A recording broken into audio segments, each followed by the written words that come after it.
Welcome to this Roundup.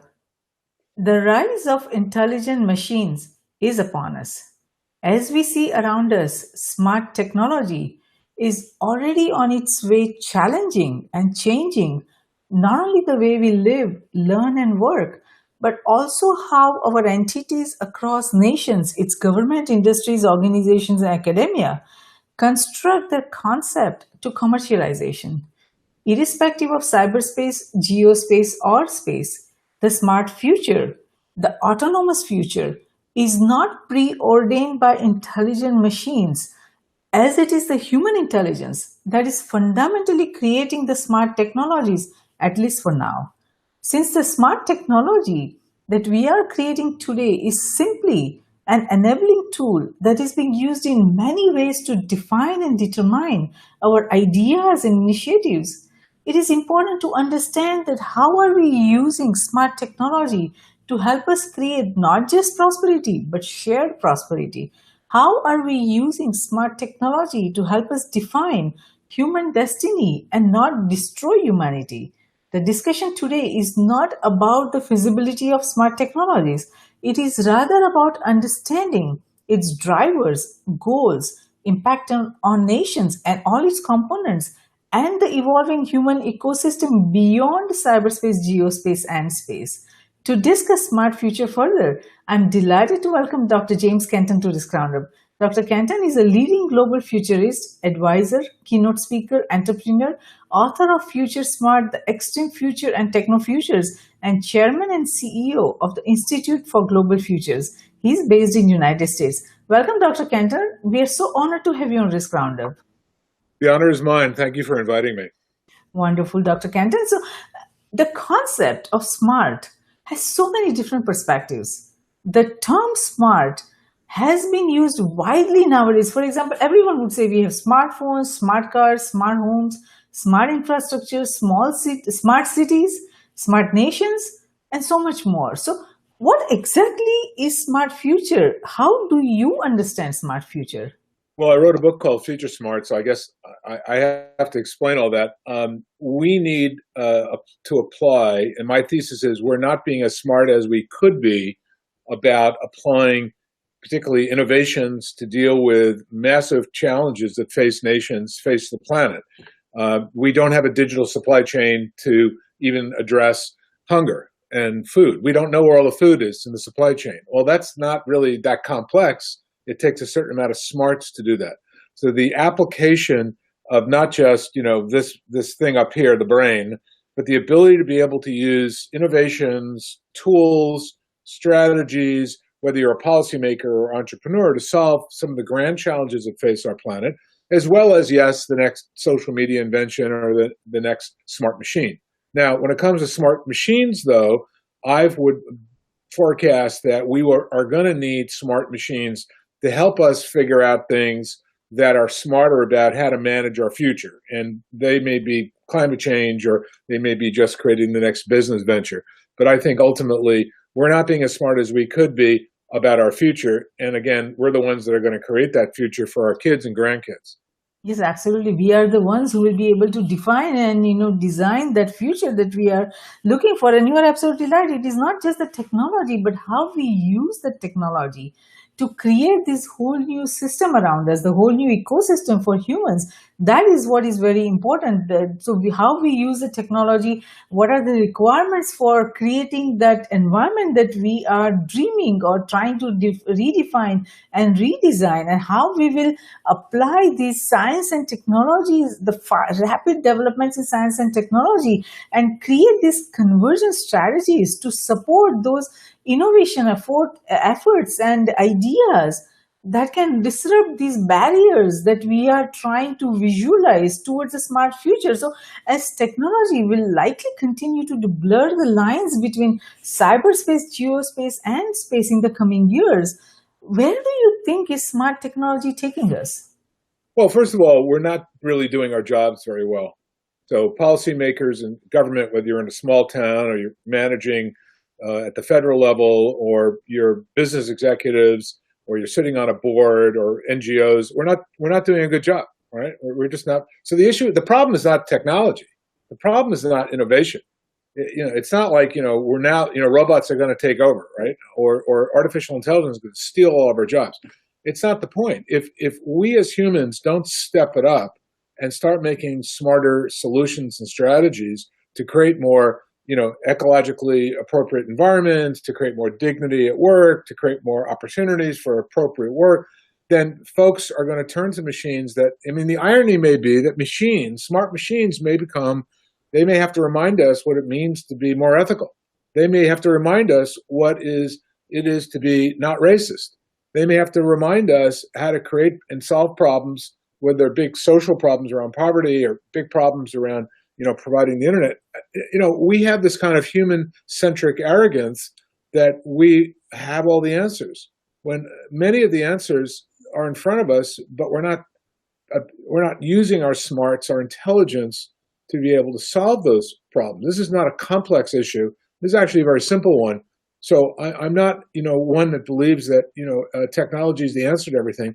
I believe that, human consciousness, applying these tools that we created. Last time I checked, all this technology around us, robots, artificial intelligence, big data, analytics, this is not about evolutionary biology.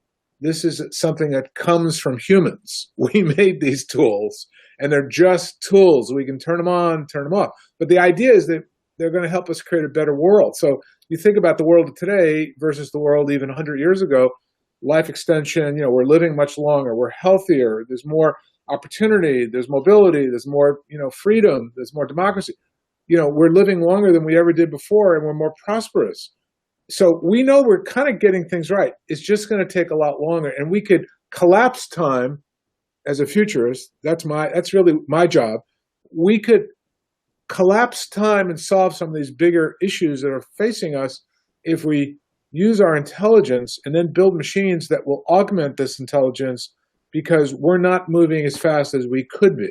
Yes, you are right about that. We are not moving as fast as we could be, and we do need to use that human intelligence and I would rather say that we need to use that collective human intelligence that is enabled because of this machine intelligence, and we can use that machine intelligence and use collective human intelligence to solve many complex problems facing us. Because like you said, that if we don't use it wisely, then there is going to be a backlash, because so many jobs will be lost if we just very mechanically automate everything, all the processes, business processes, and we destroy the jobs. Then there is going to be a backlash, because as we have seen with globalization, the concept and idea and the reasoning behind that was right on, that let's all globalize, because each and every nation, we all are in this together.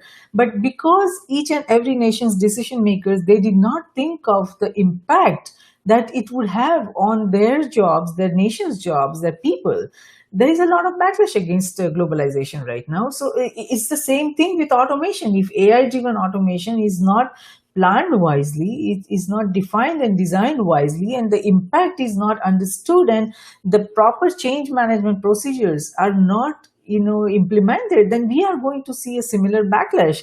So that is, because you cannot just ignore the human component, how the humans are going to be impacted.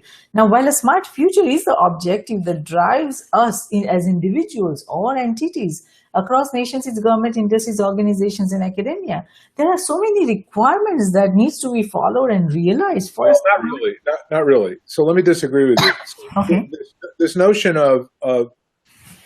that, globalization and technology adoption, and look, in my book, I talk about globalization 2.0. I think we should stop kidding ourselves. All right. There are different economies on the planet. All right. There are different cultures on the planet. Not everybody. It may be that some countries say, you know what, we don't want all these robots. We don't want all of this infrastructure. We don't want to provide internet. And the people, even in a democracy, might even say, you know what, we want for a different kind of future, right? And that might be, it might be part of a country. A country may say that in this part of, and China's doing this, for instance. China has said, we're going to build 100 green cities. There are going to be no cars, okay? It's going to be clean. Amsterdam has a plan by 2020, 2025, no more cars in Amsterdam. It's very bold, very bold. So some countries have already said, like Iceland, we're going to have, and Germany and many Scandinavian countries said, we're going to have 60%, 70%, we're going to be based on renewable energy. So now that inevitably each of those decisions, whether you're choosing not to, embrace technology, there may be a cost. It may be that GDP will be lower in certain countries and will be the opposite, the antithesis of globalization, right? But the quality of life may be better, or people may have more jobs, and maybe you're not going to get the benefit of competing in a global economy. I think the misnomer about globalization that everybody has to be the same. They don't. They don't have to be the same. But policymakers, it's like you look at India is a good example in the United States. We have a federation of states. Well, there are some states that are richer and more powerful and embrace technology, like California, much more than other states. In Arkansas, we have poorer states and we have less industrialized states. And that's the way it's going to be moving forward. India is the same thing. You have, as you have some states that are much more powerful, and they've decided, like with Tata's nano car, he spent $350 million trying to build the nano car in a state that had a socialist ideology, and they really didn't want that. They wanted more jobs, and he couldn't make a profitable, for whatever reason, the business venture was not viable there. We have the same kind of challenges. So I think one way is not going to fit for everybody in terms of globalization. I do think it's legitimate for governments and people to decide, stop, we don't want these robots, stop, we want to employ. When China let GM into China, GM had a plan for this big fancy robotized factory, and the government said, no, we don't want as much automation. We want to have jobs. So I think there's a role for policymakers to say, I'm a board emeritus, economic development board member of the state of Singapore, and I worked with that nation for a decade plus about helping plan, that's only 5 to 8 million people. It's a very small city state. But even on a small city state or other nations, and I've worked with about 10 of them, it's very legitimate to say, there are some, stop. We don't need all the same automation as you have in the US. We're not Singapore trying to, overcome the lack of labor, if you will, right? We have capital, but we don't have labor. Yes, absolutely. This automation. We have to pay more attention to what I talk about in my book, Future Smart, design the future that's good for your place. One of my mentors was Remy DeBose, a brilliant guy who made the statement, think global, but act local. Yes, very true. And like you said, I agree with your point on that automation, globalization is not going to be the same, because each and every nation has different requirements and needs based on their geography, or based on the industries that they have, or the nature of their economy, the nature of their circumstances. They all are going to automate in a different manner, as we have seen with India. India's decision maker decided not to go ahead with the autonomous cars, and as we see, China, they have implemented all different automation at a very different level, and UAE's effort is also very different. They are going very aggressively on so many different fronts that we don't even see that vision here in United States or many other states currently. So that there is, each and every country is going to automate in a different manner. And then when molecular manufacturing, when those advances get implemented. There's a part of that that could be very interesting. So yes, I deal with a lot of nations that are developing nations, and I think of the developmental arc of China, Indonesia, the Philippines, India, of course. And what I find is that it's good to talk about future scenarios, right? So imagine this scenario where you have people in a nation, or even a state within a nation, that a group of AIs could design a business that could produce value, right? Economic value for the citizens. And the citizens themselves could focus on other things they want to do. whether that's leisure or art or it's policy making or it's creativity or it's just their lifestyle. It could be their lifestyle. I mean, if you look at the span of civilization, it's only recently in the past, really not even 50 to 75 years, that people work the crazy schedules that we work. I mean, that's not normal. That's not, industrial, pre and post industrialization, pre and post information technology era, people didn't work like that. Your grandparents, maybe they went ahead and they were farmers or hunters, or maybe they had a little business, but it wasn't all about endless profit and growth, growth, growth. And now that may not sound the same. I mean, obviously, in other words, I guess what I'm saying is you look at parts of the world and we are going to have within 5 years, and I would say even today, you're going to have the ability to create artificial intelligences and businesses that are fully automated that will produce this equal to, if not superior, GDP and profitability for companies and profitability for individuals, where they can, I'm not saying they can put their feet up and go on vacation, but the point is we're reaching a new point in the evolution of our society where people will harness AIs, smart machines, to do work that humans couldn't even imagine doing. We talk about it being, automation and 4.0 manufacturing, better building cars.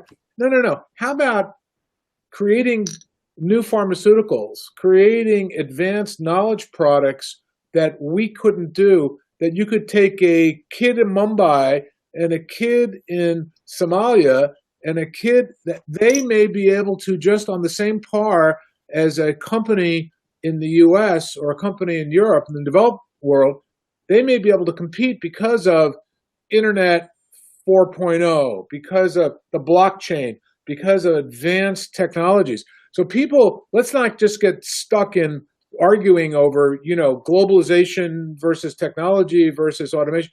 Let's transcend this. I'm a futurist. Let's get to the next level. Why? Because people are going to have choices in their lifetime now about shaping an entirely new future, I call it. That's the name of my new book. And that new future, I don't spend my time, somewhere in the academic or the ivory castle. I'm in the trenches, creating and watching and observing and building the next economies.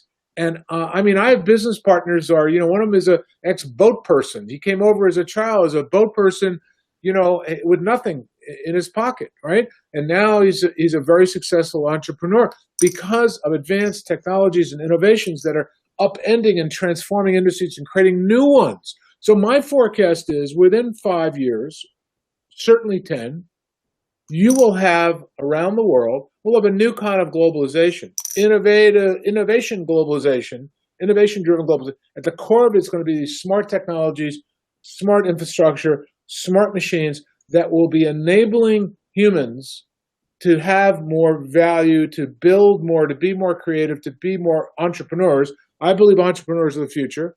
I don't think it's about big companies. I think it's about distributed networks of AIs and humans working together. I'm very, very positive. I was sitting in a meeting in Amsterdam for the World Bank. I was giving a talk about the future of food and the digital supply chain. And in the meeting, was the head of the Gates Foundation sitting next to the head of AID for the US, heading next to one of the heads of the central bank for Iran, right? And you had, and the other European countries. Everybody was together. We all have the same challenges on the planet. Climate change, hunger, prosperity, economic growth. They're all the same things. You want to solve the refugee problem? Let's turn everybody into entrepreneurs and give them smart technologies. You want to, feed the planet? Let's use the technologies we know what to do. So I really am very hopeful that we will wake up, and I'm part of trying to wake people up, and I hope that you are too, and our audience, that we can make change. We don't have to wait for, smart machines to wake up and say our name. There's more smart technology, in your phone than existed in the entire world. I came out of Apple Computer in 1981, there's more technology here than we had access to in 1981 in terms of computers. I mean, so I believe the next few years, you'll have this exponential explosion of very smart technologies. And those technologies can help people create businesses, feed their families, become, if they want to become very wealthy, solve the biggest problems around, health and cancer and Alzheimer's. We're at a time of discovery and innovation. And I really am firmly believe we need to transcend our limited thinking about, humans versus automation. We can turn things on, we can turn things off, or we could get to the next level of the conversation. That's what I want to, I'm challenging people. Let's get to the next level of the conversation.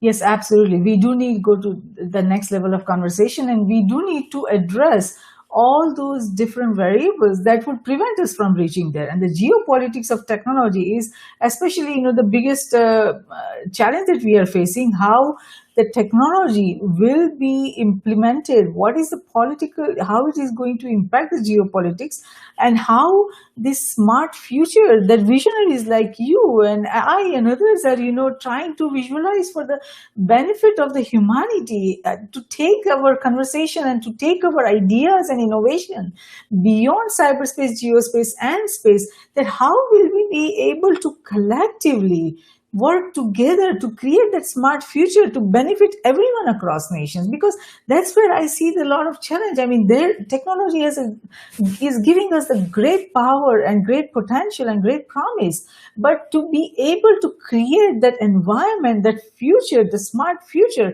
that would benefit everyone across nations, it is still a very challenging task. And that's where I see a lot of complex challenges coming towards us. Where do you see those challenges, and do you see that we will be able to create that smart future to benefit every nation and each and every individual and each and I every? do. I see that it'll benefit everybody, but quite frankly, many of the governments' bureaucracies are in the way. Yes. I mean, I got an email last week from I think it was Qatar, and they wanted to deploy my think tank services to help them think about how to create the future. Right now, I've worked with 10 countries, right, and they were asking for a series of documents that are mandated by the government bureaucracy, so they can now talk to us for us to help them. Well, there were documents they were asking me for that we don't have in the United States. We just don't have them because we're a liberal democracy that has unfettered. We've taken off all the chains of bureaucracy. If you want to go be in business, start a business tomorrow. Okay, you want to be in business. They were asking for things like like a good housekeeping seal.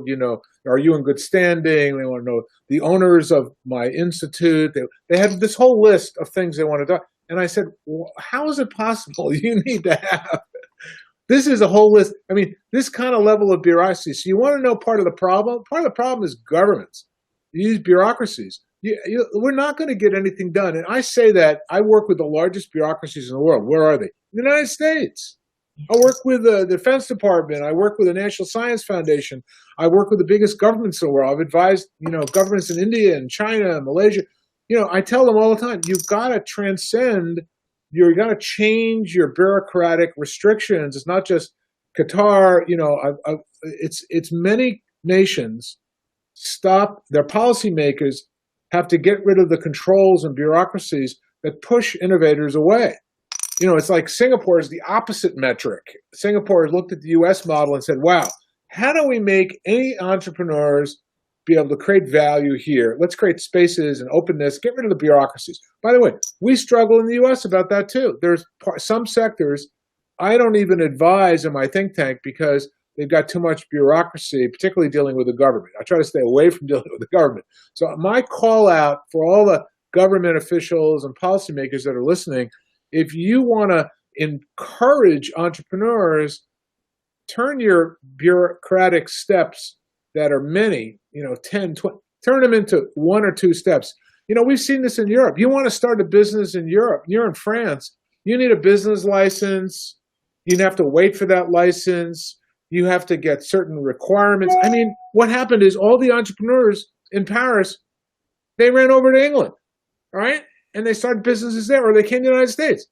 I mean, I'm just saying bureaucracy is a drag on innovation. Innovation is not. Let me put it to you this way: if governments don't realize they're really in the innovation business to empower their citizens and stop all the bureaucracies, which are control mechanisms, if they don't do that, they're going to lose a lot of talent, and they already have, by the way. The United States went through this a decade ago. We lost all these bio researchers and stem cell researchers because they couldn't figure out how to deal with the restrictions in our bureaucracy. Where'd they go? They went to Europe. They went to India. They went to Canada. So again, if you're a policymaker at the government level, embrace innovation, get rid of bureaucracy. If you're an innovator or you're an entrepreneur looking to grow that or start a new company or ally with other folks, at the end of the day, you should go ahead and find the right environment that will support your innovation. I was at NASSCOM giving a keynote at NASSCOM in India, and it was on innovation. And the guy in front of me, the gentleman in front of me, he had 150 slides. He was from a well-known consulting company in India, around the world. And he had 150 slides on innovation.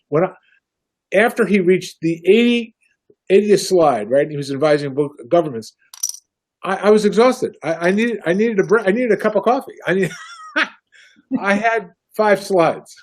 My point is, bureaucracy starts with you. Own it, change it, transform it, because people won't wait to innovate. They'll just find someplace else to innovate.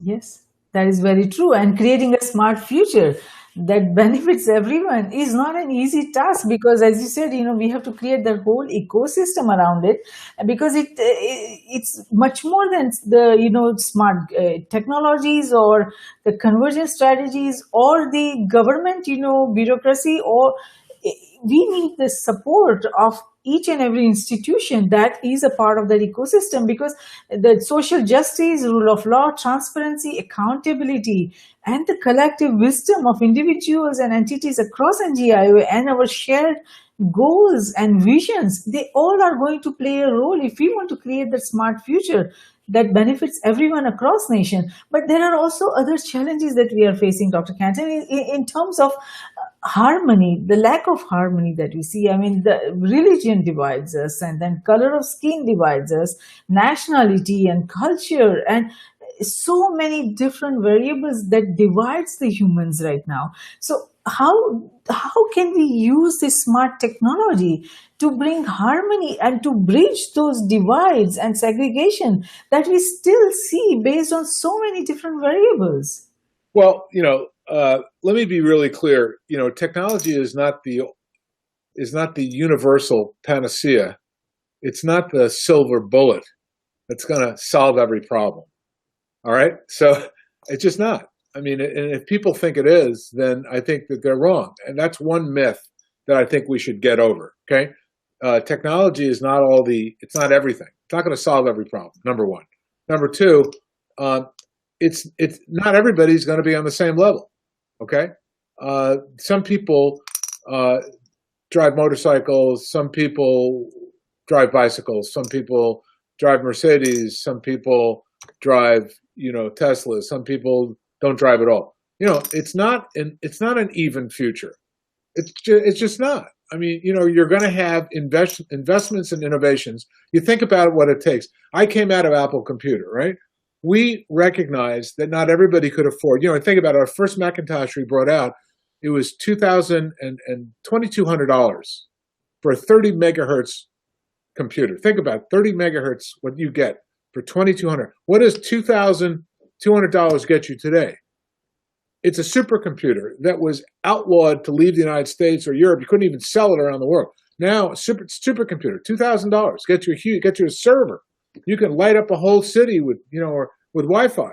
So what I'm trying to say is, I don't expect the social agenda to be addressed by technology in its completeness. I think the social agenda about justice, fairness, law, sustainability, those are things that humans decide with policies and strategies to do. Technology is a tool. It can be used to help people achieve better justice and transparency, and equality, or it can be used to, as a dictatorship or as a corporation that, basically wants to fleece you for something. So again, I don't want to overplay. All of technology and innovation is a tool.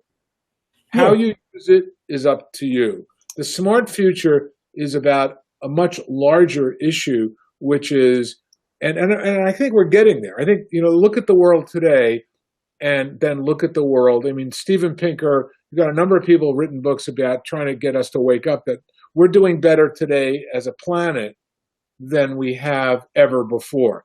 And maybe it's not moving fast enough for people. And my answer is great. So, go find a problem and fix it. You don't like how fast it's moving, do something about it. And thankfully, in my book, Future Smart, I talk about there are innovators around the world when it comes to climate or education or, energy. Think about how different the world is today, right? We have electric cars. You can just about learn anything. There's entire undergraduate and graduate programs that are given away online. You think about the degree of innovations, technology innovations. And again, yes, I'm a proponent that technology can help create a leveler playing field for the haves and the have-nots. But at the end of the day, it's the transformation of our planet by these exponentially accelerating technologies that could make the next 5 years like the last 50 years. And that's what I think is going to happen. There are going to be breakthroughs in energy, breakthroughs in finance, breakthroughs in education, breakthroughs in drug development, because we have many systems that are broken or too bureaucratic. You think about creating a new drug. It takes 10 years and $1 billion. That's ridiculous. There's no internet technologies, hardly, that are used in that product. That's ridiculous. That's ridiculous. Why? It's a problem we haven't fixed. It's like the internal combustion engine. Why did it take so long to create an electric car? What was that about? Was it technology? I was in GM's warehouse about 6 months ago, and I got to see all these really cool cars. It's like car heaven, right? And I noticed that there was a car, the first, I think it was Ford or GM. Ford had the first electric in the early part of the century with batteries. And then GM had one over 40 years ago. Where'd they go? What happened? So innovation is not linear. And the connection of innovation and global development or individual empowerment or social development, it's not linear. It's not like, in 1930 they only had this and now we're so much better today. That's a certain extent of that is right. But at the end of the day, it's like public health transformation of public health has transformed healthcare, much more so than even drugs. We know the data. But the point is that we now may be what I call this episodic future. It may be that, in other words, we talk about entropy in physics and science, or the natural kind of evolution of systems. Like our sun is entropic. At some point, it will die out billions and billions in the future. Don't worry about it. Not today, right? But like volcanoes erupting in Hawaii, there's a certain kind of entropy. They reach a certain life cycle. They're born, they grow, they develop, and eventually they peter out and die. We live in a galaxy where entropy rules it. So it's likely we're reaching the end of some things, cycles, and new technologies are now going to be emerging because our need is to deal with big issues like climate change or to deal with commerce and prosperity. Why don't we have 1 billion more entrepreneurs on the planet? Well, that's what the internet will do. That's what mobile technology is. So I'm a great believer. I don't believe that governments or even big corporations have the answers to make a better world. They have part of the answer. I believe that empowered individuals with access to innovation tools, nano, bio, IT, neuro, quantum, will transform our society, and we can stop, kind of complaining about what we want and start shaping what we want regardless of where we are on the planet. You think about what people have access to today versus even 2 years ago. So that's where I'm kind of, you look at the blockchain as an innovation. The blockchain, who are benefiting from the blockchain? Well, it's not the biggest corporations in the world. It's not the biggest developed countries in the world. It's folks that are the outliers, right? It's emerging That's what the internet was 5 years ago, right? 7 years ago, 10 years ago. People would say to me, "Oh, the internet, that's just another what? Distribution? It's a retail." I think, no, you don't seem to understand. It's a complete rethinking of commerce and prosperity and entrepreneurship. Blockchain, complete transformation in how we think about finance, distributed energy, and electric. This is the beginning of thinking about a new distributed form of energy, the circular economy. We're in the midst of a number of key revolutions that people just don't understand. My job as a futurist is to say, hey, if you think this, you don't understand it, let's try to explain. That's why I write books, try to explain not just where we are, but what's coming. But we need to get over these usual kind of, we're stuck in the narratives of I think, of technology is bad, stealing our jobs, globalization is not for everybody. We're in these narratives that are not. We need to transform these narratives, transcend this if we're going to get any place. If not, we're going to be fighting the same battles and complaining about the same stuff 10 years from today. I just don't feel like that's, it's like Apple Computer. You go into an Apple store and you realize, why isn't everybody just imitate what Apple's doing? Well, you go in there, you realize it's a dynamic community of people. Why? You don't need to come up with a new retail experience, regardless of what city you are in the world. Look at what they're doing. They have people, there's no cash registers. How hard is that? There's no queuing up for the cash registers. No one is not central. Everybody is a node, distributed environment where they can dance around you and help you and service you. No. Think of it. What's the cloud? The cloud has transformed businesses. I can be a business of one. I can be sitting in Hangzhou. I can now have a global digital supply chain of people around the world. I communicate with them. I never see them. I communicate them the way we're commuting now. I have stitched together a digital supply chain. It's on demand. I make something. I create something. I use digital currency. I use AIs to do my product development, design. Boom. I get the money deposited in my account. I'm an entrepreneur. That's the world we're living in. That's where we're headed. We're not headed towards big and centralized and bureaucratic. We're headed towards flat, distributed, engaged, deployed.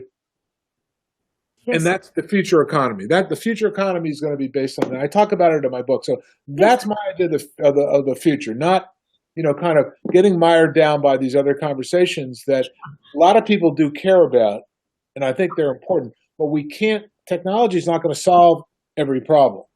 No, it won't solve every problem. And the goal is also not to talk about technology to help us, solve those problems that divides the human race, like based on color or caste or religion and all that. That is not the goal. That is not what we are hoping for. But at the same time, technology gives us the power to take the right decisions. Because it makes us smarter. The decision-making process is getting smarter because, as you see, that we have created, most of the knowledge has been created in the last few years, and most of the data that because of this digitization and big data analytics and IoT sensors everywhere, we are creating so much data. So as we create so much data, as we create so much knowledge, and as we data analytics and how we are gathering the intelligence from that, it is not just the individual intelligence, the collective intelligence, and how these smart technologies is enabling the human decision process that is fundamentally changing many complex challenges we are facing today. Because as we take decision based on the raw data that we have in front of us, based on the intelligent data that we have in front of us, a lot of these challenges that we have seen in the past and we are still seeing today that divides us as humans, that we will be able to overcome, because we will be able to see the facts in front of us that, is the religion the problem, or is the color of the skin the problem, or is people from where they come, the origination, the nationality problem. We will be able to overthrow all of those, biases that is there in the human mind, because the human decision-making process is becoming intelligent and is becoming smarter, do you see the hope in that the human decision making process, as it gets smarter, we will be able to even solve this, the social problems, like everyone says. And yes, our focus is not to solve the social problem at this point. Our focus is to create those economies, that fourth industrial revolution, and create these big, platforms and big ecosystem that will allow the innovators, entrepreneurs at, from any country, from each and every country, to be able to create that vision that helps to solve them challenges within their nation. I get a lot of students, send me emails from all over the world, and they ask me all these complex, questions, that how do we do this? And I tell them, pick a problem from your nation and work towards finding a smart solution, because technology is at your assistance. You will be able to solve many problems that your nation is facing. So I see that the human decision making process, as we make it smarter using those technology tools, we will be able to solve a lot of problems. Yeah, I don't disagree. I just think that there are people problems and culture problems that technology is not going to be able to do. And but the good thing that, let's talk about technology differently. When you provide the internet, simply put, because the internet, what is the internet? The internet really is a universal knowledge platform. It's also a universal media platform. It's a universal publishing platform, and it's an entrepreneur platform. What I notice is where the most ignorance is, the highest degree of resistance to change, the highest degree of conflicts are in countries that do not have access to the internet. You can go right down the list, right? The least access to the internet, and that means mobile technology and 2G, 3G, 4G. The least access to the internet is the most conflict. Why? Because they're living in the last century.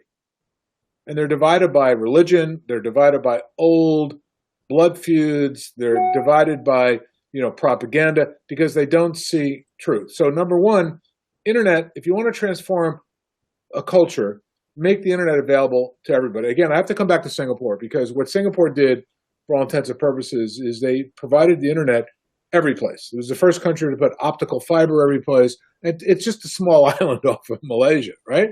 But in the United States, actually Canada, you look at where the fastest internet is, it's the most productive nations in the world.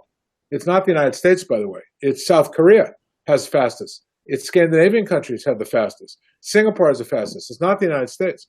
But the United States, like in San Francisco and in most cities, you get access to the internet. What is the internet? The internet is a learning tool. It's a tool to break down the barriers of culture and differences that separate people. Stop fighting last generation's wars of racism. And all of that is racism, wherever it is in the world, it's based on power, inaccurate power. It's based on old political systems. It's based on old ideologies. And it's based on the lack of visibility, transparency, and truth. But you want to change all that all day long.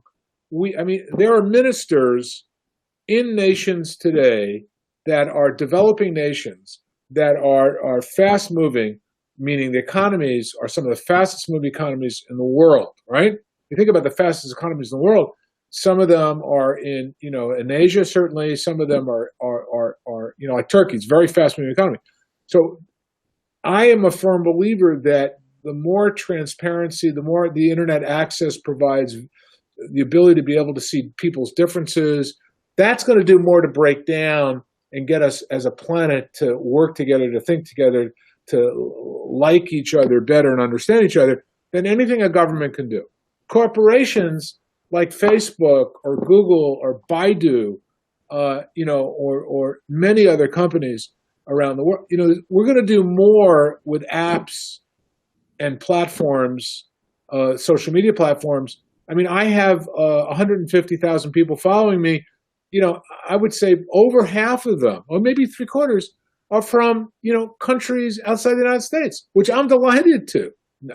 When I get a friend request from, not a friend request, but a follower from from Iran or from Abu Dhabi or from, Malaysia, I'm thrilled. I'm thrilled because I want to learn and I also want to share. So I think about that. You think about somebody living in an entirely different culture who wants to understand how you think about the future. I am very hopeful when every single time I follow somebody, they follow me. We're from a different culture, a different world, a different ideology. I think God bless, the internet for creating a new way for all of us who have differences and have come from different places and different economics and to be able to learn from each other. So to me, again, coming back to this notion of technology, I view it as a universal way for humans to get to know humans in a way that governments could never do and shouldn't do. Very true. Very true. No, I agree. I hear you on that. But as you travel, you also see this, across nations, the decision makers, how they are preparing their nation, or how they are rather seeing this vision of the smart future and preparing their initiatives or their investments, where the investments are going, or where their ideas are going, or whether they are preparing for the smart infrastructure, whether they are preparing for the smart future. Because when I travel also, I see that a lot of, for example, in India, when I was on a panel discussion, before me, I would not name any individual because I want to keep their identity, private. But there was a major general who would speak before me, and he would, talk about Pakistan is bad and let's, destroy Pakistan. And, he would arouse such hatred in the young students of these, Ivy League institutions there in India's Ivy League institutions. So it would, and to my surprise and sadness, I would see those students getting carried away in developing that more hatred toward Pakistan. I mean, I'm not saying Pakistan is not a problem, or Pakistan's rather terrorism and, certain negative aspects is not a problem. The whole nation is never a problem. So there is always, there are some elements that are a problem, but to create that environment in a nation, to divert that positive energy of your youth towards a hatred, that is not the way to build a smart future. So I would get up and I would say that whatever he just said, please ignore it, because what is coming your way, the disruption that is coming your way, the disaster, the way the industries and everything is being redefined and redesigned. If you are not prepared for it, then you have no idea how you are going to get impacted. So that is my big concern that I see across nations. Do you see the decision makers ready for this smart future? Well, let's not kid ourselves. Not everybody's on the same page. Yes. So there are nation states. There are both state and non-state actors who have an interest not in everybody holding hands and not in doing good. So I think it's important as whether we're talking to policymakers or government leaders or entrepreneurs. Look, there is another game going on, right? And that game at the geopolitical level is called power, and it hasn't changed. It's the Game of Thrones, and you have divisions of folks, of nation states, state actors, non-state actors that have a fierce competition for power, and in the Middle East, there's a power struggle. In Europe, Russia, there's a power struggle. In the United States, China, there's a power struggle. So these power struggles are we're getting better at being able to explain them and understand them and hopefully transcend them, all right? But at the end of the day, there are state and non-state actors whose goals and objectives are to not just wield their power, but to be able to back groups around violence. Let's not kid ourselves. This is not something that's going away right away. It's just that we're not entering into a world war, and that's the good news. But as we speak right now, there's 20 micro wars that are going on the planet. Now, in a wonderful, ideal world, we don't want any wars, right? But you have to change human consciousness, and that's where governments and world institutions and NGOs need to work together to break down the barriers, right, between them. And we have done this in the past, but inevitably, this notion of entropy. There's a certain, in other words, will we still be fighting? Will the Pakistanis and the Indians still be fighting the way or still the animosity between them, the way the Israelis and the Arabs have been fighting for the past, couple hundred years? Are we still going to have pockets of dissension, aggression? Are we still going to have Russia deciding they're going to annex parts of, Europe, right? Are we still going to have conflicts around the world that are based on, what does the rise of China mean in terms of power? What does Iran really want? What is North Korea's play in terms of Asia? So these are issues. Let's not, I'm not Pollyannish about this. I'm not kidding myself.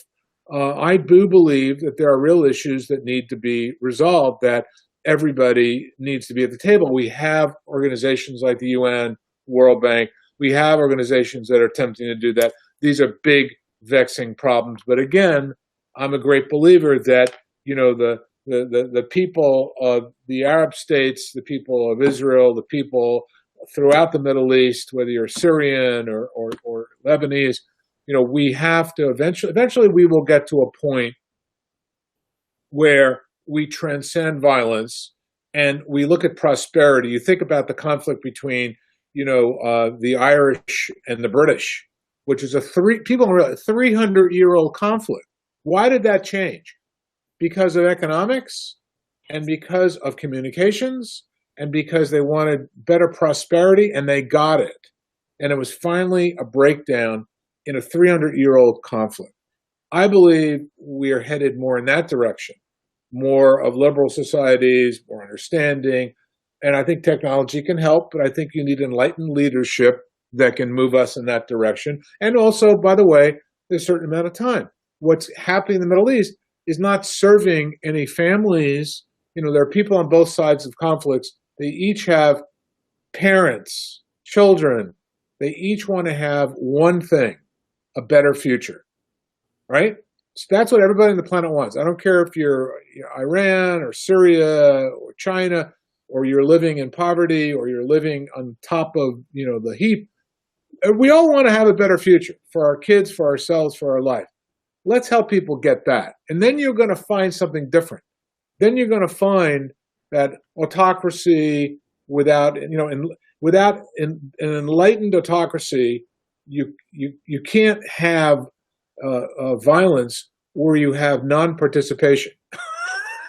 Yes, that is true. Right?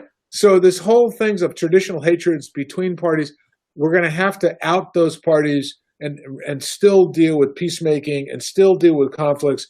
And it just may mean that conflicts in the future will not be resolved by humans alone, I would believe. I think, imagine tomorrow, let's take a place like Bangladesh, which is very does not have the affluence of even its neighbors in their neighborhood, or Syria, which has tremendous amount of conflict.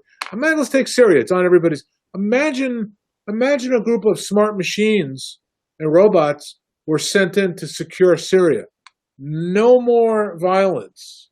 Every gun was made inactive. Every ordnance and explosive device was rendered when one switch doesn't work anymore. Imagine food, shelter, clothing, security for everybody in that region, outside of politics, outside of it.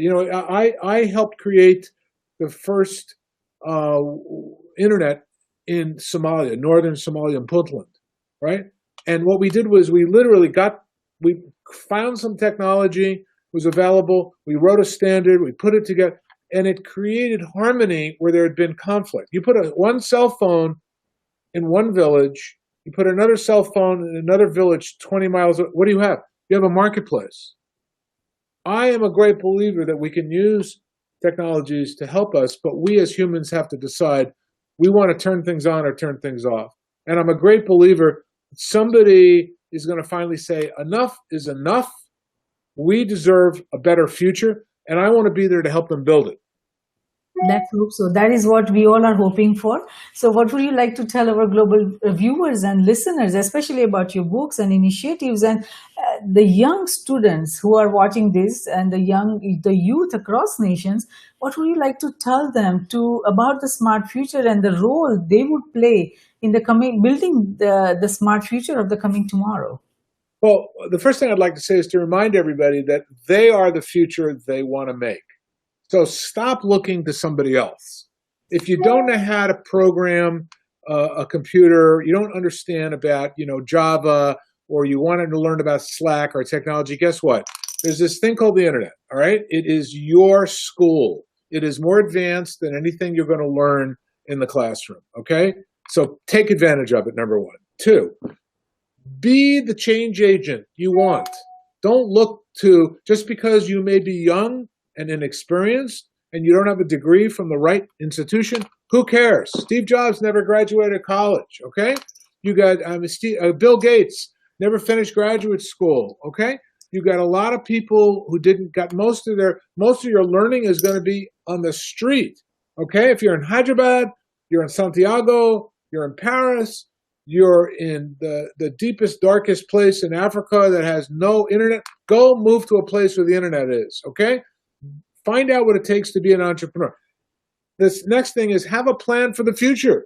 You need to have a plan. One page. What is your future? Don't depend on everybody else. And then ask for assistance. There's people around you who will teach you. There's the internet. Ask, have a plan for the future. What are you going to do to be a game changer in the future? What are the 3 things you're going to do? What are you going to learn? Who are you going to work with?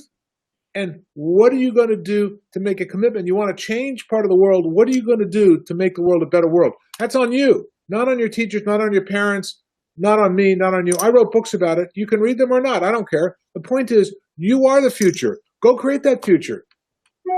Very true. Very wonderful advice. So thank you so much, Dr. Canton, for participating in Risk Roundup today. We appreciate your thoughtful insight on smart future, and our global viewers and listeners would benefit tremendously from the unique analysis on forces of innovation, automation, and disruption that will help them understand the coming tomorrow of smart future. So even if a single individual or entity can understand the technology trends and automation and disruption and smart future based on the understanding they received from the discussion we had today, this Risk Roundup dialogue has been of service, and we thank you for that. Thank you. Thank you. Thanks for inviting me. Appreciate it. Wonderful. Take care. Wonderful. So in this episode of Risk Roundup, our concept of SMART is about bringing intelligence in all actions and decisions we as individuals and entities across nations, its government, industries, organizations, and academia. For the future, we envision individually and collectively. Risk groups, cybersecurity, geosecurity, and space security risk research centers are created to identify, evaluate, and manage the security risk facing NGIOA and CGS. We at Risk Group believe that risk management, security, and peace walk together hand in hand. Though security is related to management of threats and peace to the management of conflict, risk management is related to management of security vulnerabilities as well as management of conflict. It is not possible to conceive any one of the 3 without the existence of the other 2. All 3 concepts feed into each other. We believe that the security we build for ourselves is precarious and uncertain until it is secure for everyone across nations. Tradition becomes our security, so if we build a culture of managing risk effectively, it will lead us to security, and security will lead us to peace. Let's manage the existing and emerging risks together. For more information on the Risk Roundups, to watch the Risk Roundup videos or hear the Risk Roundup podcast, please go to riskgroupllc.com and do not forget to subscribe and share. Until next time, I'm Jayashree, host of Risk Roundup, signing off. See you next time. Thank you.